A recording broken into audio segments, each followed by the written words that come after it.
The day the bank called about my fiancé, I was standing in the cereal aisle arguing with myself about brand names. My name is Lena Brooks.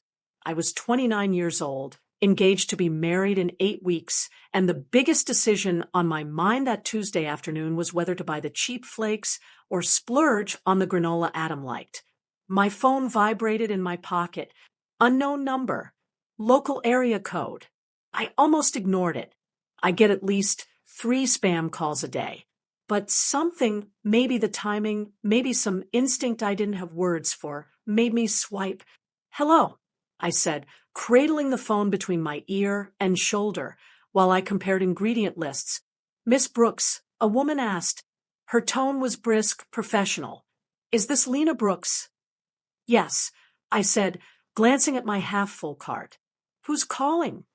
"This is Karen Green from Harborview Bank." She said, "I'm the branch manager at our downtown location." I straightened. Harborview was where I kept the savings account my grandmother had left me, where I'd opened my first checking account at 18, where Adam and I had an appointment scheduled next week to discuss future joint finances, a phrase that made me both giddy and faintly anxious. "Is something wrong?" I asked. "Did a payment bounce?" There was a pause, not long enough to be rude, but long enough to make my stomach tighten. "Miss Brooks," Karen said carefully, "I'm calling because your fiancé, Adam Collins, is here at the branch right now. He's requested access to one of your accounts." I shifted the phone to my other ear. "He what?" I said. "That doesn't make sense. He's overseas. He flew to London on Sunday for a conference. He's not supposed to be back until Friday." Another small pause. "That's what he told our teller as well," Karen said. "He said you'd flown back early, and he'd stayed on for a few extra meetings. Then he introduced the woman with him, as you—" My brain did a strange lurch. "He's there with me?" I repeated. "I understand this is confusing," she said. "I apologize for the shock. The reason I'm calling is that your customer profile is flagged for in-person verification on any major changes. And I've met you before, Miss Brooks, at your account review last year. The woman with your fiancé, she resembles you. Same height, dark hair. But she is not you." For a second, I thought I might drop the phone. The grocery store hummed around me, oblivious. A toddler wailed somewhere down the aisle. The overhead speakers played a pop song about forever love. "Are you sure?" I whispered. "Yes," Karen said simply. "I wouldn't be calling if I wasn't." My throat felt tight. What is he trying to do?" I asked. "He's asked to be added as a joint owner to your high-yield savings account," she said. "The one ending in 4312. He brought in documents, photocopies of your ID, some forms that appear to have your signature. When our teller started the process, they were auto-prompted to call me for approval because of the flagged status. When I saw the file, I decided to verify with you directly. The savings account, my grandmother's money." I gripped the cart handle with my free hand. "He doesn't have access to that account," I said. "I never added him. We talked about maybe combining things after the wedding, but that's it. I haven't signed anything." Karen exhaled. "That matches what I see in our system," she said.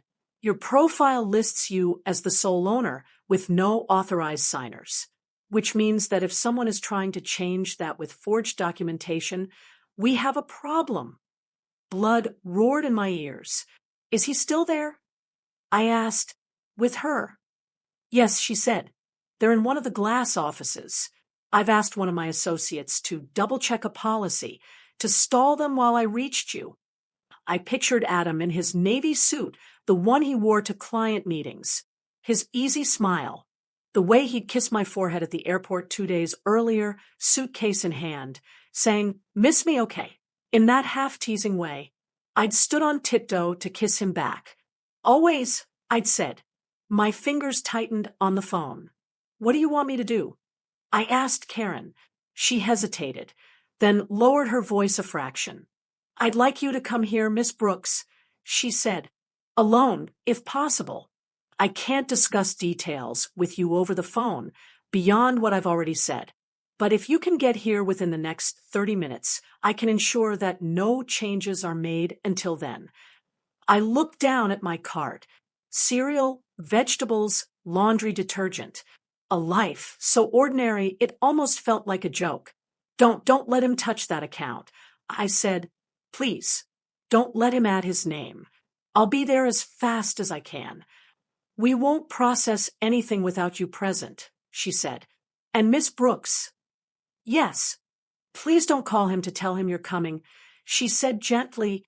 "Just get here. When you arrive, ask for me by name. We'll go from there." I ended the call. For a moment, I just stood. The aisle blurred. Adam is at the bank with a woman who looks like you.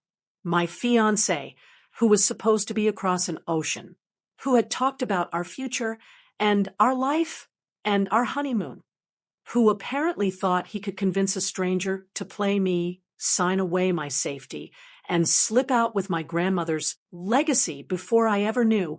The cereal box slipped from my hand and landed in the cart with a thud that sounded too loud in the quiet of the aisle. I left it there. I pushed the cart to the front, abandoned it politely near the wall with a muttered apology to the teenager collecting strays, and walked out into the sharp afternoon light with my heart pounding like I'd just sprinted a mile. I drove to the bank on autopilot, the world smeared at the edges. Halfway there, a thought slid into the chaos. This is the before/after moment. My life, I realized, was about to split into two parts. Before I knew what Adam was capable of, and after. Before that phone call, if you'd asked me to describe Adam Collins, I would have said he was the safest man I'd ever met. He came into my life 2 years earlier, quietly like rain after a long drought. We matched on a dating app I'd nearly deleted. His profile photo wasn't a shirtless gym selfie or a blurry group shot at a bar. It was him in a button-down, sitting on a park bench with a notebook in his lap, smiling off to the side at something outside the frame. His bio said, "Financial advisor, dog person, terrible cook, looking for someone to build a life with, not just share memes." I rolled my eyes at the cliche and swiped right anyway. Our first date was at a coffee shop downtown. He arrived 5 minutes early, texted me, "I'm at the table by the window in a blue shirt, not a serial killer, I promise." He stood when I walked in, held the door, asked what I wanted, and paid without making a show of it. We talked for 3 hours about our jobs. He worked at a mid-sized firm helping people plan for retirement. I was a freelance graphic designer who just started landing enough clients to make rent without panic. About our families. His parents were retired teachers in Ohio. Mine were dead. Car accident when I was 21, leaving me an orphan and an only child overnight. He listened when I told him that. Really listened, eyes steady on mine, not flinching away like some dates had when grief entered the conversation. "I'm sorry," he said. "That must have been a lot." I shrugged, because if you don't learn to talk about losing your parents without breaking down in the middle of a Starbucks, you don't talk about it at all. "It was," I said. "It is. But my grandmother was amazing. She kind of adopted me all over again." His face softened. "You must have meant a lot to her," he said, "to step up like that." The way he said it, like I was something valuable instead of something broken, stuck with me. Our relationship moved the way healthy ones are supposed to, if you believe magazines. Slow dates, dinner with friends, meeting his golden retriever, max Netflix, and takeout. Inside jokes. 6 months in, he met my grandmother, Ruth. She was 78 then, her body fragile, but her tongue still razor sharp. He brought flowers. She rolled her eyes and said, "They'll die. Next time bring cheesecake." But later, When he helped her up from her chair, with more care than most nurses had, she squeezed my hand. "He's solid," she whispered. "Don't let him get away." A year after that, she died. Cancer, fast, and merciless. I held her hand in the hospital, the monitors beeping and the antiseptic smell burning my eyes. She turned her head toward me, breath raspy. "You'll be okay, Lena," she said. "You're stronger than you think. And the money, that's for you. Your safe place. Don't let anyone talk you into giving it up. Not even for love. Especially not for love." "Grandma, don't," I whispered, tears blurring her face. "We don't have to talk about that now." "I do," she insisted, "because people do stupid things for love. Let the house and the savings be the one thing you don't do stupidly. Promise me." "I promise," I said, because what else can you say when the woman who rebuilt your life asks you not to ruin it? When the lawyer read her will, I learned what she meant. She'd left me her small bungalow, mortgage-free, and a savings account she'd been quietly feeding for decades. It wasn't millions, but it was enough. Enough to mean I didn't have to panic about freelancing while chasing better clients. Enough to mean I could say yes to opportunities without the constant scream of rent, bills, food in my head. Enough that, for the first time since my parents died, I felt the ground under my feet again. Adam was there through all of it. He sat with me at the lawyer's office. He drove me to the bank to open the separate savings account. He squeezed my knee warmly when the banker told me the total, and my brain short-circuited. "Your grandmother was very disciplined," the banker said with professional envy. "Like some people I know," Adam murmured, kissing my temple. "He never pushed. Not then. This is amazing," he said that night, stretched out on my sofa, Max snoring at his feet. "You know what this means, right? You have options. You don't have to say yes to every crappy client who walks through the door." I feel guilty. I admitted, like I didn't earn it.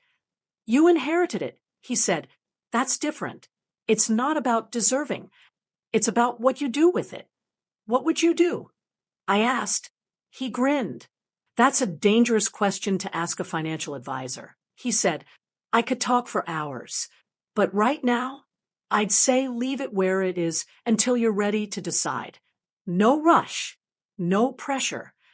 He said all the right things. I don't know when exactly those right things became a strategy. Maybe they always were. The first time Adam brought up combining finances, it sounded loving. We'd been dating for 18 months.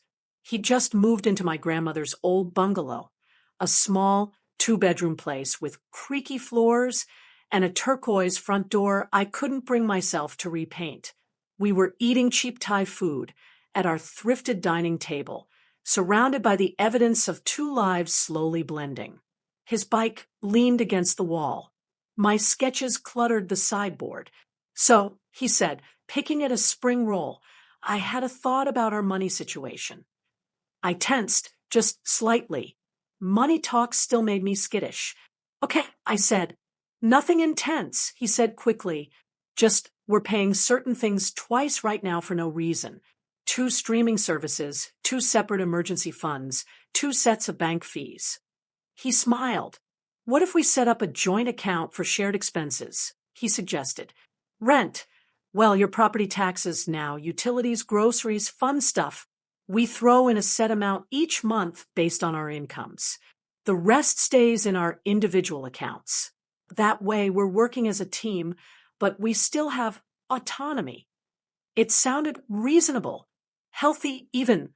"Okay," I said slowly. "That doesn't sound terrible." He laughed. "High praise," he said. "We can meet with someone at Harborview next week. If you want. They're good with this stuff." We did. Karen Green, the branch manager, sat with us in her glass-walled office and walked us through options. "You can open a new joint checking for shared bills," she said. "You can also have a joint savings for goals like a wedding or a house upgrade. And you can keep your existing accounts solely in your own name." She added, looking at me briefly in a way that told me she hadn't missed the tension in my shoulders. We signed paperwork for the joint checking. I left my inheritance account untouched. When we got home, Adam wrapped his arms around me from behind as I washed dishes. "I'm really happy we're doing this," he murmured. "It feels real, you know?" "Yeah," I said, leaning back against him. "Me too." He proposed 6 months later, not with fireworks or flash mobs, with quiet intention. We hiked to our favorite overlook, a rocky outcropping that looked out over the city, the river winding like a ribbon below. As we stood there, the wind tugging at my hair, he pulled a small box from his pocket. "Lena," he said, voice suddenly rough. "You know I'm not great at speeches. Or surprises, apparently." I laughed. "But I do know this," he continued, dropping to one knee. "There's no version of my future that doesn't have you in it. I want to build something with you. For real. As partners. Will you marry me?" My heart pounded. "Yes," I said, tears pricking my eyes. "Of course I will." We cried. We laughed. We took a blurry selfie, our faces red and damp, the ring glinting strangely clear. Our families were thrilled. Well, what was left of mine? His parents sent excited emails from Ohio. My grandmother's sisters scattered across the state, mailed cards with glitter that got everywhere. "You're doing it, kiddo," my Aunt Elise said over the phone. "She'd be so happy for you." Sometimes in quiet moments, guilt flickered. Was I breaking my promise to my grandmother? Not yet. I told myself. The house was still in my name. The savings was still in my account. We'd only combined enough to make daily life easier. We were being careful, weren't we? The first red flag, I remember, clearly came disguised as a spreadsheet. We were at the kitchen table again, laptops open, planning the wedding budget. "I can't believe how much flowers cost," I said, scrolling through vendor quotes. "They're just plants. Fancy plants." "Everything costs more when you say wedding," Adam said, eyes on his own screen. "It's an industry with built-in markup. You know this." He was working on a document labeled Post-Wedding Financial Strategy. "What's that?" I asked, gesturing. He angled the screen toward me. I was thinking ahead. He said, "After we get married, we could consolidate 2 of your smaller savings accounts into a higher yield one." And he added, tone casual, "If we put both our names on the inheritance account, we could treat it as our long-term security fund." Something cold prickled at the back of my neck. "We talked about that," I said slowly, "about maybe revisiting it later, like after we've been married a while. Not right away." He smiled indulgently. "Of course," he said. "I'm not suggesting we rush. I just like to see the whole picture. It's literally my job." "I know," I said, "but Grandma was very clear. She wanted that money to be a safety net. For me, for future kids, if we have them." "And I want that too," he said. "I'm not trying to take it. I'm trying to protect it. Joint ownership makes things cleaner if anything happens. Hospitals, wills, probate. You don't want some court deciding what happens to those funds if you're incapacitated." The word incapacitated made my stomach twist. "That's a lot of ifs," I said. "Can we not plan my coma tonight?" He chuckled. "Fair enough," he said. "We'll shelve it." He closed the document, but I knew it was still there, humming in the background of his mind. Then came London, or rather, the story of London. 2 months before the wedding, Adam told me about the conference. "Big opportunity," he said, eyes bright. "Our London office is hosting a week-long summit. Strategy sessions, networking, the works. My boss wants me there." "That's huge," I said, genuinely happy for him. "Have you ever been?" "Once," he said. "Years ago. But I was too broke to enjoy it. This time, I could show you around afterward. We could turn it into a mini honeymoon." My heart leapt. We could. I asked. Yeah, he said. Conference ends Friday. We stay through the weekend. Walk by the Thames, eat overpriced fish and chips, pretend we're in a movie. What do you think? I think that sounds perfect, I said. Over the next few weeks, he kept mentioning London. The meetings he'd have, the contacts he'd make, the hotel, which sounded nicer than anywhere I'd ever stayed. They're putting us up at the Kensington Grand, he said, showing me photos on his laptop. Look at this lobby. And the breakfast buffet. Insane. Take pictures, I said. I want to live vicariously until we can afford our own international escapes. He kissed my forehead. Soon, he said, with your grandma's money and my bonuses, we'll be that couple who casually says, "Oh, yeah, we went to Paris for the weekend."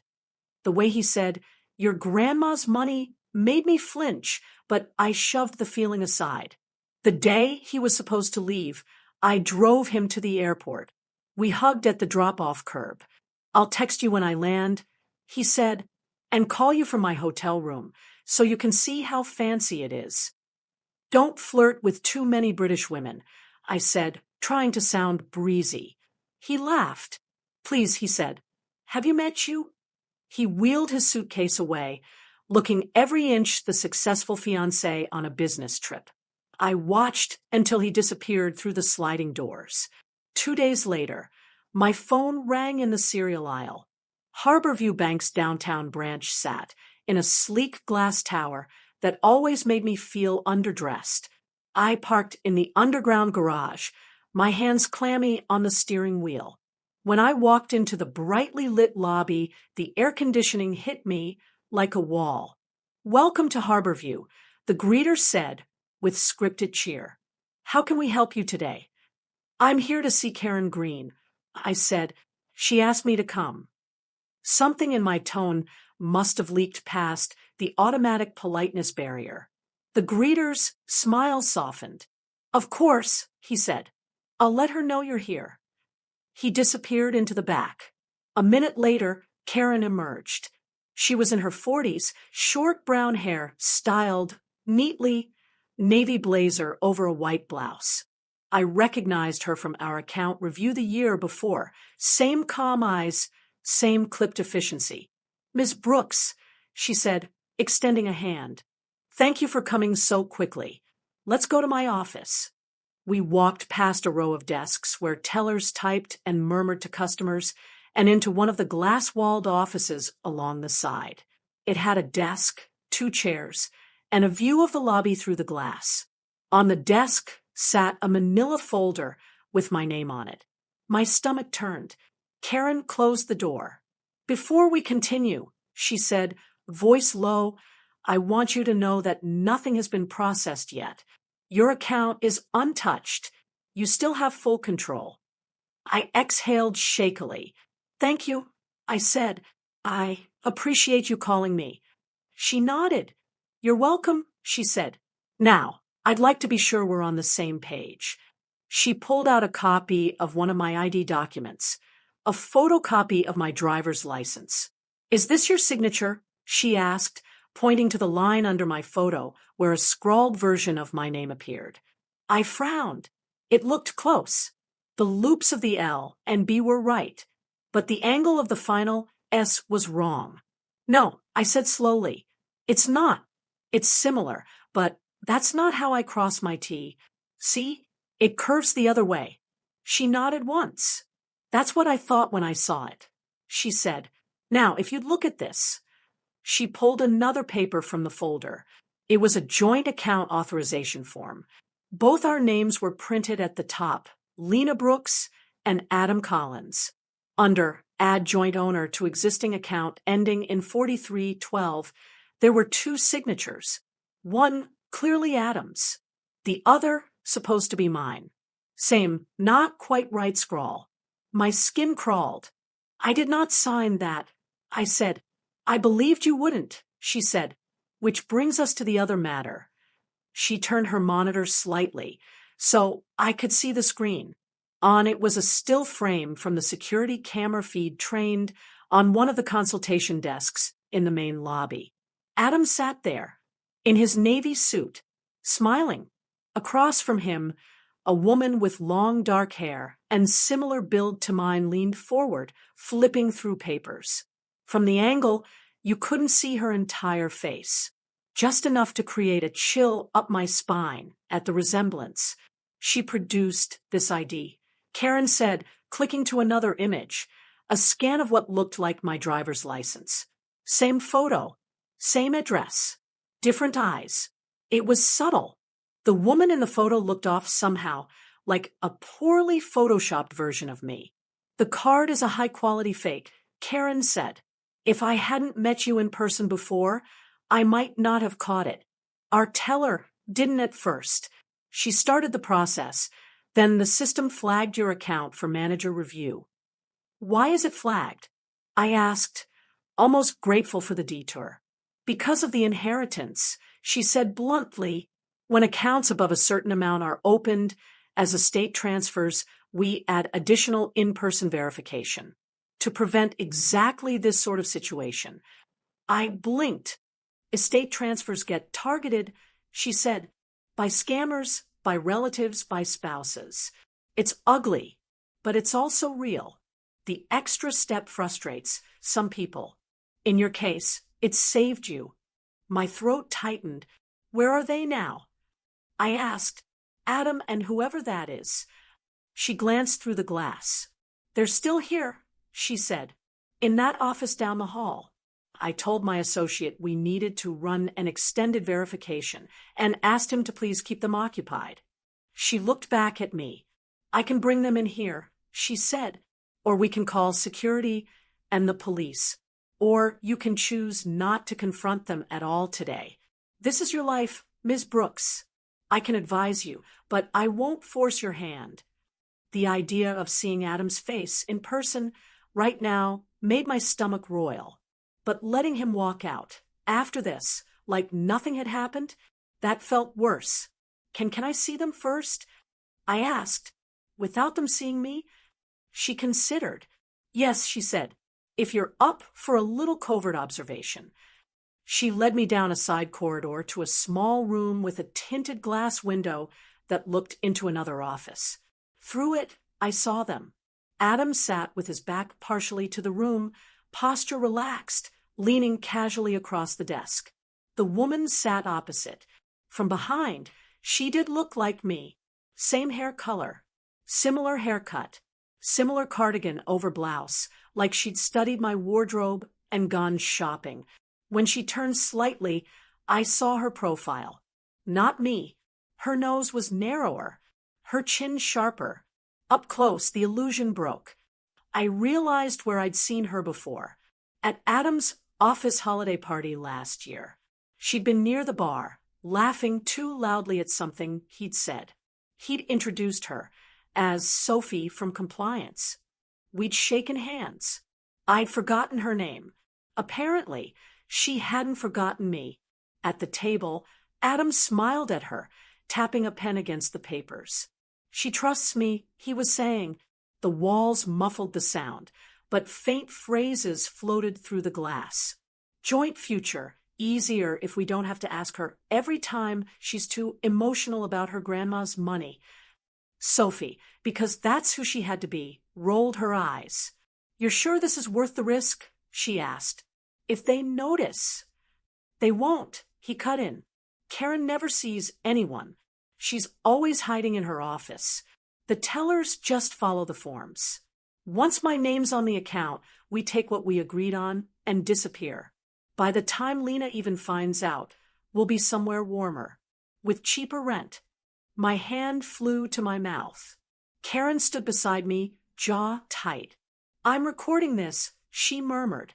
For the police, if you choose to report. For your lawyer, if you file charges. He continued, you'll grow your hair out a bit, change your style, he said to Sophie. She won't be able to convince anyone it wasn't her. Sophie hesitated. And after, she asked, once we've, withdrawn? He smiled. After, he said, we'll be set. Between what's in that account and what I can get out of selling the bungalow once I convince her to upgrade with me, We'll have enough to start fresh. No more 9 to 5. No more sharing my life with a woman who cries over coupons. I saw red at that. Coupons. He was mocking the way my grandmother had taught me to stretch $1, the way I still clipped a few to save on groceries out of habit and weird affection for the ritual. He reached across the desk, squeezed Sophie's hand. Just a little more play acting, he said. Then we're done. Something inside me shifted.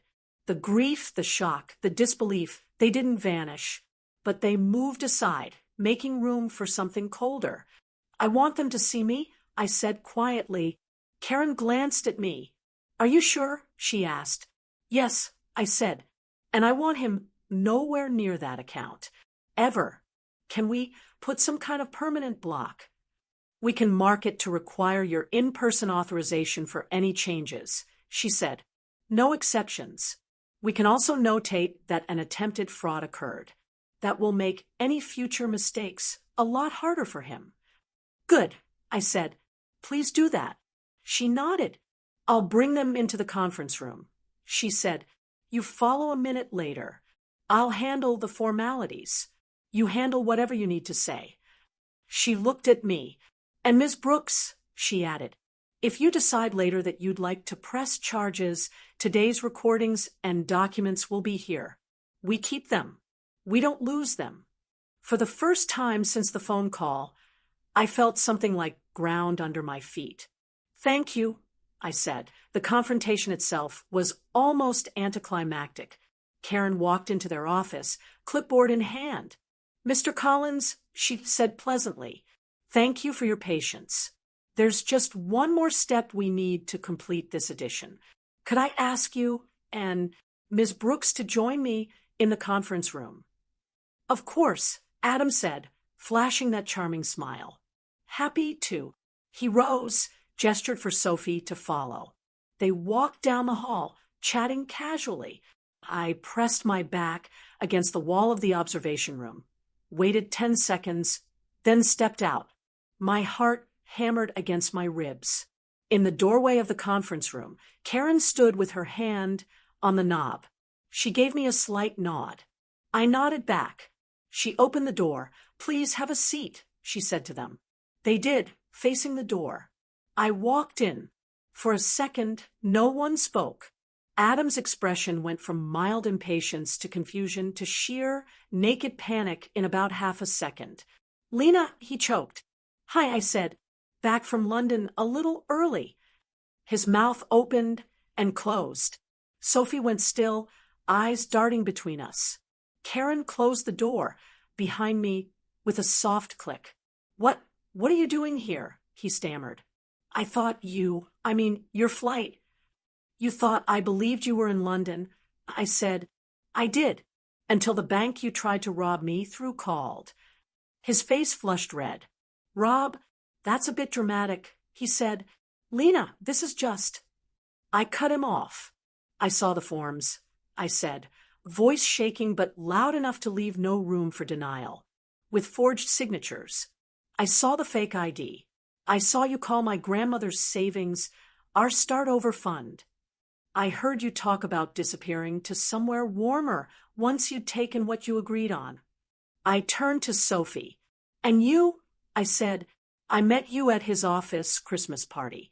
You asked me about my clients. You complimented my dress. Did you know, then, that you'd be putting on a costume to pretend to be me? She flinched. I didn't know it would go this far, she said. He said you were fine with it, that you were already combining accounts, that this was just formalizing it, that you're anxious about paperwork, so he was handling it. I laughed, a small, bitter sound. Did he also tell you I cry over coupons? I asked, or did he save that little insult for his monologues? Her cheeks reddened. I'm sorry, she muttered, looking down. No, you're not, I said. Not yet. You're just embarrassed you got caught. Adam bristled. This is ridiculous, he said. Karen, can we please do this privately? My fiancé is clearly upset. We need to talk, not have a public spectacle. Karen's professional smile didn't reach her eyes. "Mr. Collins," she said coolly, "this is our conference room, not a private residence. And Ms. Brooks is the sole owner of the account in question. She has every right to be part of any conversation about attempts to change it."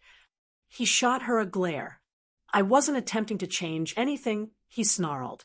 "I was adding myself as a joint owner on a shared asset. She knew we'd do this eventually. We're going to be married." "I never agreed to add you to that account," I said. "We talked about it. I said maybe later, after we were married, when I felt comfortable. You decided later meant whenever you could get away with it." He scoffed. "You're blowing this out of proportion," he said. "We're engaged, Lena. There's no yours and mine. It's ours. That's what partnership means." "No," I said quietly. "Partnership means respecting boundaries. Partnership means not lying about where you are while you sit in a bank with someone dressed up like your future wife to take money she promised her grandmother she'd protect." His jaw clenched. "You're twisting this," he said. "I was going to tell you. I just didn't want you to stress. You stress about everything. Your grandma's voice is in your head. You needed a nudge." "A nudge." I repeated. "Forgery and fraud are nudges now." Sophie swallowed. I'm going to go," she said, standing abruptly. "This is obviously not what I thought it was." "No," I said sharply. "You're going to sit down. Because in 5 minutes security and the police will be here, and they're going to have questions. Running won't help you." Her eyes widened. "The police," she whispered. "Yes," Karen said calmly. "Attempted identity theft and forgery of financial documents are crimes, Ms. Hart," she added, flicking a glance at her. "You both signed paperwork under false pretenses at this federally insured institution. We have video and audio. It would be negligent of us not to report it." Adam shot up. "You can't be serious," he said. "Lena, tell her this was a misunderstanding. We can fix this at home." I looked at him. "Home?" I said. "You mean the bungalow you were planning to pressure me into selling so you could leave the country with her on my grandmother's dime?" He opened his mouth, closed it. The door opened. 2 uniformed security officers stepped in, followed by a plainclothes woman with a badge at her belt. "Ms. Brooks," she said, looking at me, "I'm Detective Alvarez. Ms. Green called us. We'll need statements from all of you." Adam turned toward me, desperation finally cracking his composure. "Lena," he said, reaching out. "Please, don't do this. Think about us, about our future, about everything we've built." I stepped back. "This isn't the future I want," I said, "and the only thing we built together is a joint checking account I'll be closing as soon as I walk out of here." Pressing charges was a decision I didn't make lightly. Part of me wanted to walk away, cancel the wedding, block his number, change my passwords, my locks, my life. Let karma handle the rest. But another part, a part shaped by my grandmother's voice and my own slow-building rage, knew that if I let this slide, he'd simply move on to another mark. Another woman with an inheritance or a house or a soft spot he could press on. He'd spin a story about his crazy ex-fiancé who overreacted to a misunderstanding. He'd learn nothing. So when Detective Alvarez asked if I wanted to pursue charges, I said yes. In the days that followed, everything blurred. My phone blew up with messages from Adam, alternating between apologies, anger, and manipulation. "Adam, I can't believe you'd sick the cops on me over a paperwork error. Adam, we were going to be married. You're throwing it away over money. Adam, I was under a lot of stress. I made a mistake. Are you really so perfect? Adam, if you drop this, we can still fix it. We can go to counseling. Please." I didn't respond. Detective Alvarez advised me not to. "We've seen this pattern," she said, "swings between flattery and fury. It's about getting you talking so he can twist things. You've got a right to keep your distance." I canceled the venue booking. I called the florist, the photographer, the DJ. Most were kind. Some kept their deposits. My Aunt Elise came over with wine and takeout and helped me box up the wedding favors we'd already ordered. It feels like packing up someone else's life, I said, wrapping a tiny engraved candle in bubble wrap. Maybe it is, she said. Maybe it's the one you would have had if you kept doing what everyone else wanted instead of what you knew was right. Harborview refunded the joint account setup fees and closed the shared checking at my request. They flagged Adam's profile in their system nationwide. Any branch that sees his name attached to an account application with a female partner will know to dig a little deeper, Karen said when we met again. That's not an official blacklisting, of course, but it's a caution. I thanked her. If you hadn't called me, I started. She held up a hand. This is my job, she said, but I'll tell you something off the clock. I've seen spouses sign away their safety nets because they're afraid of being unromantic or distrustful. Your grandmother was right. Protecting what she worked for doesn't make you selfish. It makes you responsible. I walked out of the bank with a folder of official documents and a strange, shaky sense of relief. Everything Adam had tried to turn into a weapon, my trust, my grief, my inheritance, was now part of a file that said clearly, this man is not trustworthy. For once, the record would reflect reality. The case moved slowly, as cases do. There were hearings, paperwork, statements. Sophie took a plea. Her lawyer argued she'd been manipulated, that she thought Lena was on board, that she hadn't realized the full extent. I disagreed, but didn't have the energy to fight her version. She got community service and a suspended sentence conditional on staying out of trouble. Adam was more stubborn. He tried to argue that he believed he had my consent, that couples have implied joint ownership of assets once engaged, that he'd only gone ahead because I was bad with money and overly emotional about her grandma. The prosecutor played the recordings of him telling Sophie they'd take what they agreed on and disappear before Lena even found out. The judge was unimpressed. Eventually, faced with the prospect of a trial, he accepted a plea deal. Fraud, attempted identity theft, restitution for legal costs. He didn't go to prison. Part of me wanted him to, but part of me knew the paper trail of his conviction would follow him longer than a short sentence would. He'd have to tick yes on job applications that asked about felonies. He'd have to explain to future partners why his ex-fiancé had a restraining order. He'd have to live every day with the knowledge that the woman he once described as soft had been the one to quietly make sure he couldn't run the same playbook again. I didn't stage a big public reveal. There were no projectors at rehearsal dinners, no dramatic speeches at still-planned weddings. That had been Hannah's revenge and Emma's and Hannah 2.0 in other people's stories. Mine didn't need that stage. My reveal was in a bank conference room with bad fluorescent lighting and a security camera, but it still felt like something breaking and something forming at the same time. In the months after, I rebuilt. Not all at once. Not cleanly. I kept the bungalow. I painted the front door a deeper shade of turquoise, just because. I adopted a cat from the shelter, a cranky orange thing I named Morris that knocked things off counters and insisted on sleeping on my feet. I went back to therapy. Real therapy, not the pop psych articles. I'd been doom scrolling. My red flags went off. I told my therapist one day. He talked about my inheritance like it was his plan B. He pushed to combine accounts. He brushed off my discomfort, and I waved it away. I told myself I was being paranoid. I feel so stupid. She shook her head. You're not stupid, she said. You were raised to believe love looks like sacrifice. Your grandmother tried to counter that with one piece of advice. You honored that piece when it mattered. That's not stupidity.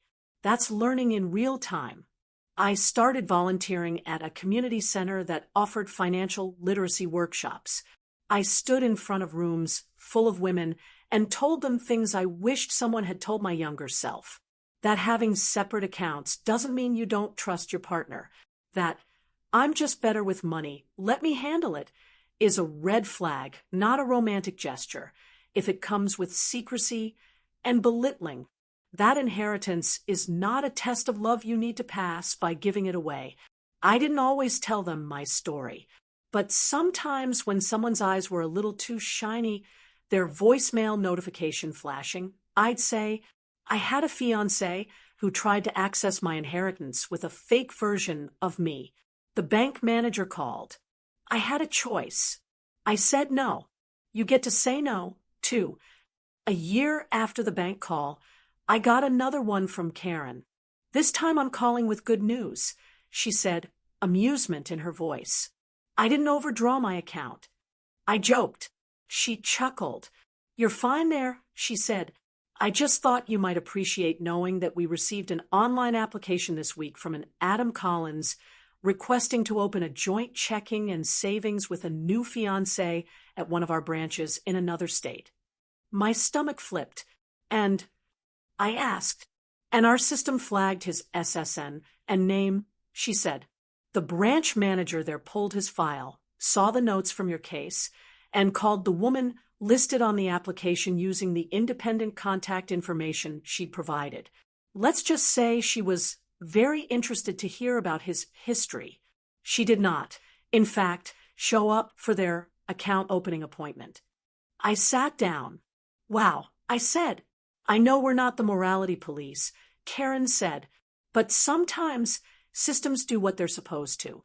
I thought you deserved to know." "Thank you," I said. "Really?" I hung up and stared at the wall for a long moment. Then I laughed, not because any of this was funny, but because there was something beautifully simple about knowing that whatever story Adam told about me, about the bank, about the misunderstanding, he couldn't outrun the basic facts.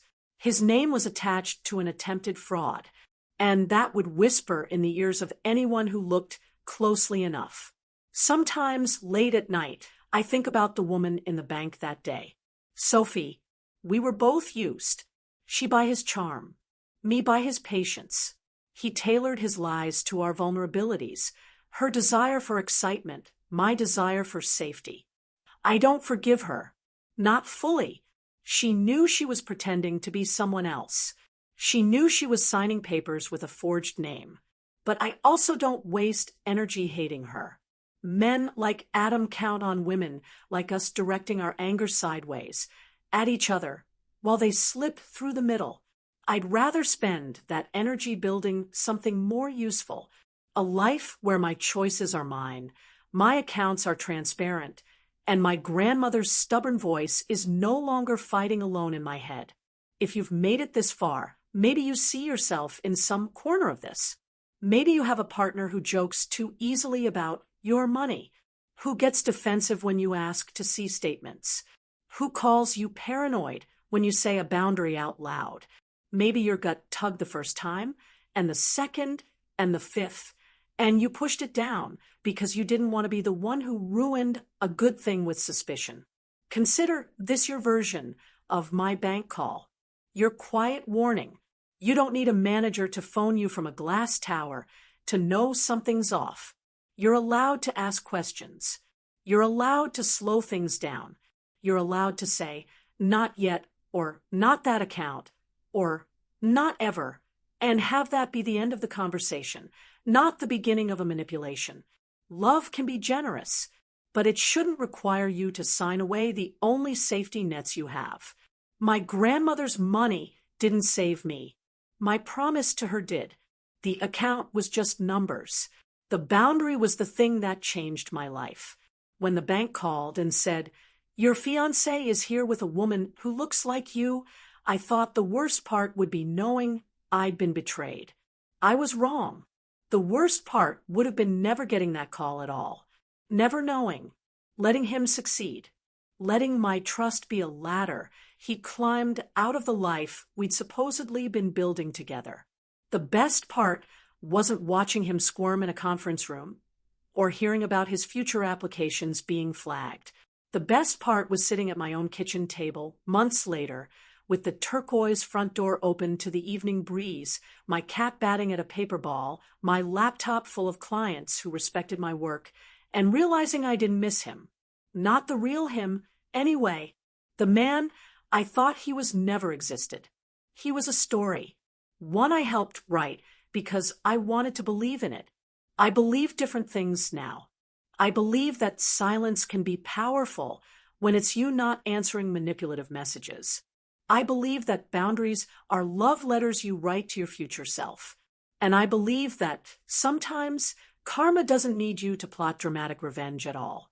It just needs you to pick up the phone when the bank manager calls, drive downtown, and say, "No, not with my name, not with my money, not with my life.